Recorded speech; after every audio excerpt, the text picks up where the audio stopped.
Gods of Hinduism conceal incredible secret in their forms. They are not ordinary sculptures made by creative artists. Some of them are Swayambhu, that is, those that have emerged from the earth in those forms naturally, while some others are sculpted by Stapatis, who actually go into altered states of consciousness. These Tapatis follow ekanta or solitude for months, entering into long fasts coupled with chants, prayers, and asking the divine to show his or her form to them. During these periods of tapas, they journey into other worlds where the divine form gets revealed to them. Returning to the bodies, then they go about finding the stone that carries the potential to hold the form of the deity as the Moola Virat. Completely immersed in a state of divine inspiration, chanting the mantra of the deity in a state of trance, the sculptor goes about carving the Moola Virat, or the central deity of the temple. Let us talk of one of the most popular gods in India, Sri Tirupati Balaji or Sri Venkateshwara Swami. This temple is about 80 kilometers from Ekam Kshetra. When you think of Sri Balaji, what comes to your mind is the grandeur, the splendor, and the immense wealth that go with a god. There is a secret in his vigraha or image that gives out the secret of why such enduring wealth has surrounded this god unendingly for centuries. There is also a secret message for all those who worship him that indicates a way to creating enduring wealth. Have you observed the Vakshasthala or the chest region of Sri Balaji? On his chest, you find Sri Devi, the wealth goddess, and Bhudevi, the earth goddess. What this divine form indicates is that if you want the goddess of wealth to bless you, you must also revere the earth goddess. They in fact are inseparable. Did you know another name for earth goddess is Vasudha? Da means that which holds or contains. Vasu means wealth. Sri Devi and Bhudevi are not separate. They are interconnected aspects of one divine. The earth goddess is a personification of a state of consciousness. If you observe the nature of every one of the creation of the earth goddess, you will see one lyrical tune flowing through them all. You will hear the same theme song. It is a song of inclusivity everywhere. Every beetle and bee, every tree and shrub, every vine and willow, every spider and bat, all contribute actively and support the thriving of the rest. Every being is a part of the narrative of the flourishing of life. If we human beings too can awaken to an inclusive consciousness, if every wealth creator too will embody the spirit of inclusivity, we too become part of this magnificent narrative of life. When awakened to an inclusive consciousness, you as a wealth creator will feel that the people who work with you, the society you live in, are all an integral part of your being. You will see that their well-being is inseparable from your well-being. Such a consciousness will lead you to inclusive actions that nurture the whole. If you do not embody the spirit of inclusivity, wealth by its very nature remains unstable. That is why Lakshmi, or the goddess of wealth, is also called Chanchala, she who can easily leave you and wander away. In order to keep Sri Devi, if you want to create sustainable and enduring abundance, one that will flow from one generation to another, nurture an earth-like inclusive consciousness. If an earth-like consciousness is essential to grow wealth for the gods themselves, how much more essential is it for humans? I have seen many people who believe that wealth grows only in the hands of those who are lucky. But mark my words when I say this, you can run out of luck too, like you run out of money sometimes in life. Prosperity can only endure in the lives of those who are awakened to certain specific states of consciousness. Given the current crisis, when wealth is melting off people's hands, if you want it to flow back and grow, this is the state of consciousness you must nurture. With an earth-like consciousness, you will be a heart leader to whom money comes searching. The spiritual art of wealth creation, or the spiritual science of wealth creation, is something every human being must learn and evolve into. Awakening to abundance consciousness is what is essential to those who want to create enduring wealth. And at Ekam Abundance Festival, this can become your reality. Hindu దేవతామూర్తులలో ఊహించలేని రహస్యాలు దాగి ఉన్నాయి. అవి సాధారణ కళాకారులచే చెక్కబడిన శిల్పాలు కాదు. వాటిలో కొన్ని స్వయంభువులు, అంటే భూమి నుండి సహజంగా ఆ రూపంలో పుట్టినవి. మరికొన్ని స్థపతులు ఉన్నత చైతన్య స్థితిలోకి వెళ్లి చెక్కినవి. ఈ స్థపతులు కొన్ని నెలలపాటు ఏకాంతంలో ఉపవాసాలు చేస్తూ, మంత్రాలు పఠిస్తూ దైవాన్ని సాక్షాత్కరించమని ప్రార్థిస్తూ ఉంటారు. అలా తపస్సు చేసే సమయంలో వారు ఇతర లోకాలకు ప్రయాణం చేసి అక్కడ ఆ దేవతారూపం వారికి వెల్లడి అవుతుంది. వారి చైతన్యం తిరిగి తమ శరీరాలలోకి వచ్చాక ఆ దేవతామూర్తిని మూల విగ్రహంగా మలచబడే శక్తి ఉన్న రాయిని వెతుకుతూ వెళతారు. ఆ దేవతామూర్తి యొక్క మంత్రోచ్చారణతో మమేకమై భగవద్భక్తిలో పూర్తిగా లీనమై ఆలయంలో ప్రతిష్ఠించే మూల విగ్రహాన్ని ఆ శిల్పి చాలా నిష్ఠతో చెక్కడం ప్రారంభిస్తాడు.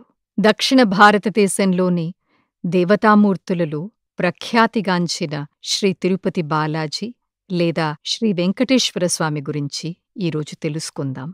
మన ఏకం క్షేత్రం నుండి ఈ దేవస్థానం 80 కిలోమీటర్ల దూరంలో ఉంది. మీరు శ్రీ బాలాజీని తలుచుకోగానే అంతులేని వైభవం, ఐశ్వర్యం, శోభ గుర్తుకు వస్తుంది. కొన్ని శతాబ్దాలుగా ఇంతటి ఐశ్వర్యం ఆ దేవుని దగ్గర ఎలా చేరుతుంది అనటానికి వారి విగ్రహంలోనే ఒక రహస్యం దాగి ఉంది. వారి రూపం వారిని ఆరాధించే భక్తులందరికీ ఐశ్వర్య సృష్టి కోసం ఒక రహస్యాన్ని తెలియజేస్తుంది. ఎప్పుడైనా మీరు శ్రీవారి వక్షస్థలాన్ని చూశారా? వారి వక్షస్థలంపైన ఐశ్వర్యదేవత శ్రీదేవి, భూమాత శ్రీ భూదేవి ఇద్దరూ ఉంటారు. ఈ దివ్య రూపం ఏమి సూచిస్తుందంటే, మిమ్మల్ని ఐశ్వర్యదేవత వరించాలంటే మీరు తప్పకుండా భూదేవిని కూడా గౌరవించాలి. ఎందుకంటే వారిరువురు వేరు కాదు.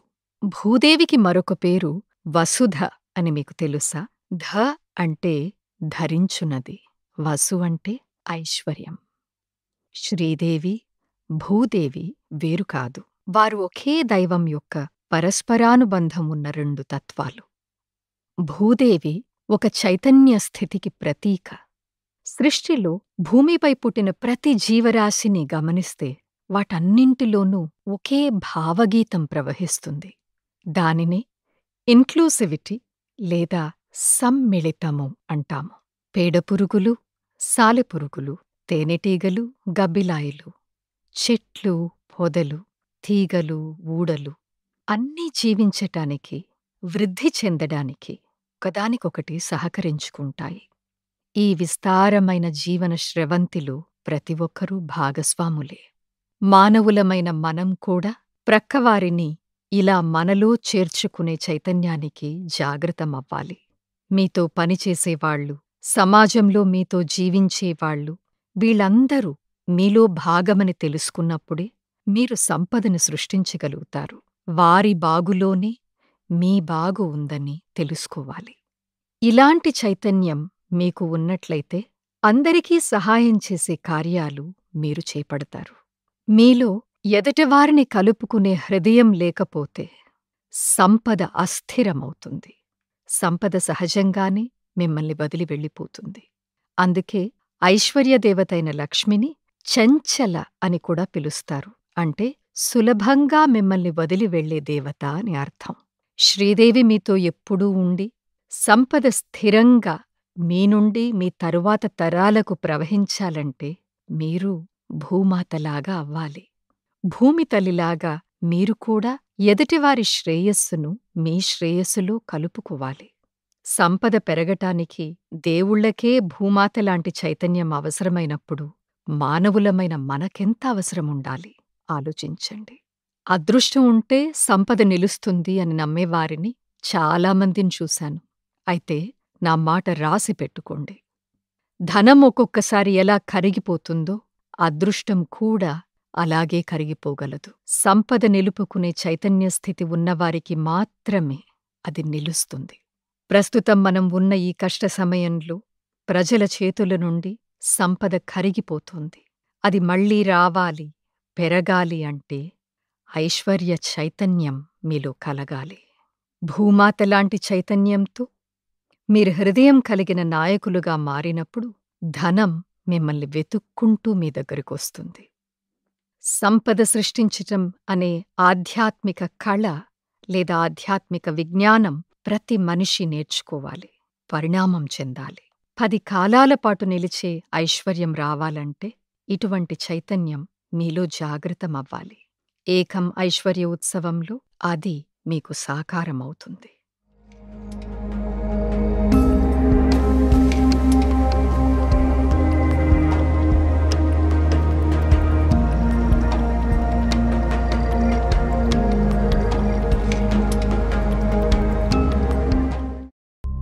ఇప్పుడు మనం దైవానుగ్రహం పొందేదానికి ధ్యానం చేద్దాము.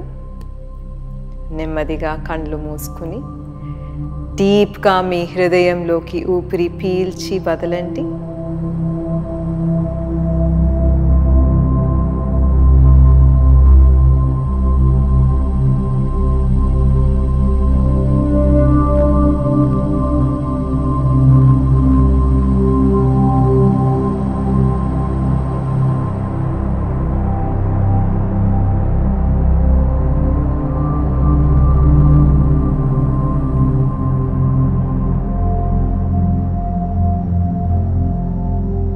మీ హృదయంలో మీ దైవాన్ని ఫీల్ చేయండి.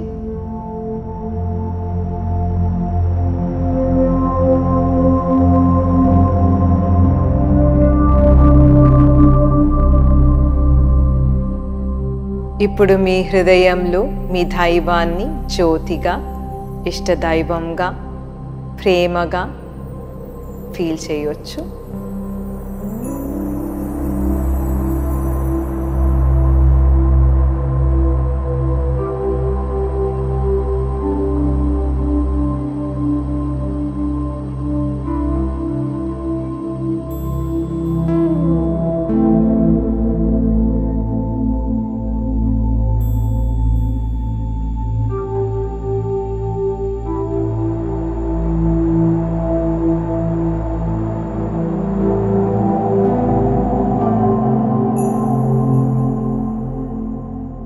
దైవంతో, మీకు చాలా క్లోజ్గా ఉన్న ఫ్రెండ్స్తో మాట్లాడినట్టు మాట్లాడండి. మీ లైఫ్లో ఈ టైంలో మీకు ఏమి కావాలో మీ దైవాన్ని అడగండి.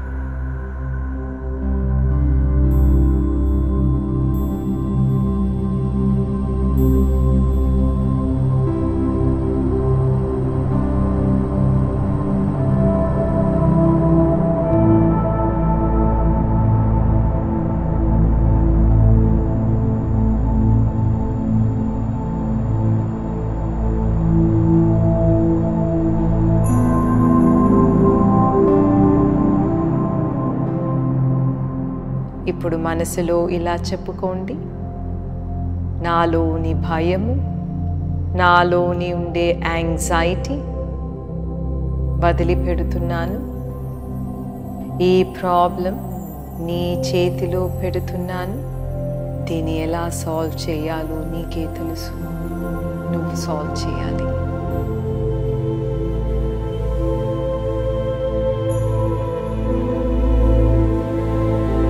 నాలోని భయము, నాలోని ఉండే యాంగ్జైటీ వదిలిపెడుతున్నాను. ఈ ప్రాబ్లం నీ చేతిలో పెడుతున్నాను. దీన్ని ఎలా సాల్వ్ చేయాలో నీకే తెలుసు. నువ్వు సాల్వ్ చేయాలి.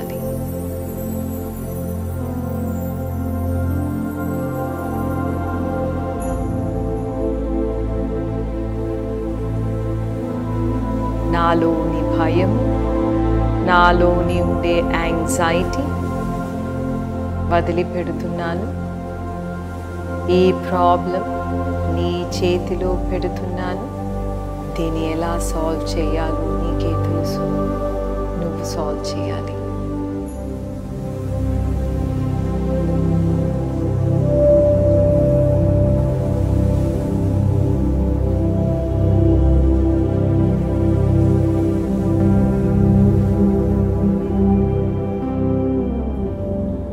ఇప్పుడు మీరు కోరిన కోరిక తీరిపోయినట్లు ఫీల్ చేస్తూ ఆ ఆనందంలో కొంతసేపు ఉండండి.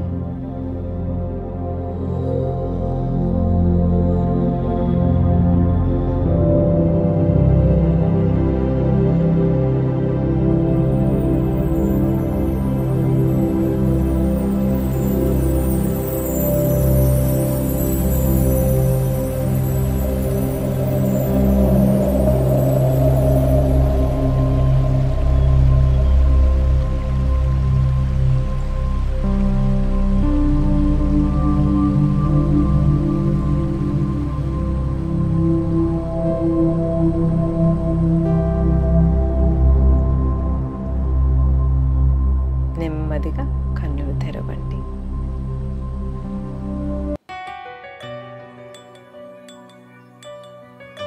ఏకం మహాక్షేత్రం ఆంధ్రప్రదేశ్లోని తిరుపతికి, చెన్నైకి మధ్యలో ఉన్న ఒక దైవీక శక్తి క్షేత్రం.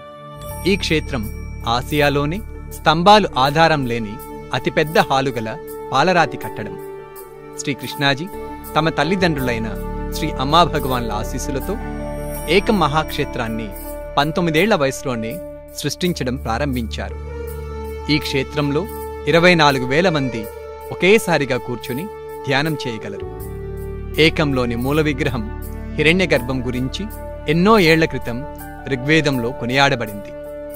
ఇక్కడికి వేలాది మంది శాంతి కోసం, భగవత్ సాక్షాత్కారం కోసం, మహిమల కోసం, ముక్తి కోసం ధ్యానం చేయడానికి వస్తూ ఉంటారు. ఏకం మహాక్షేత్రానికి మీరు కూడా తరలిరండి.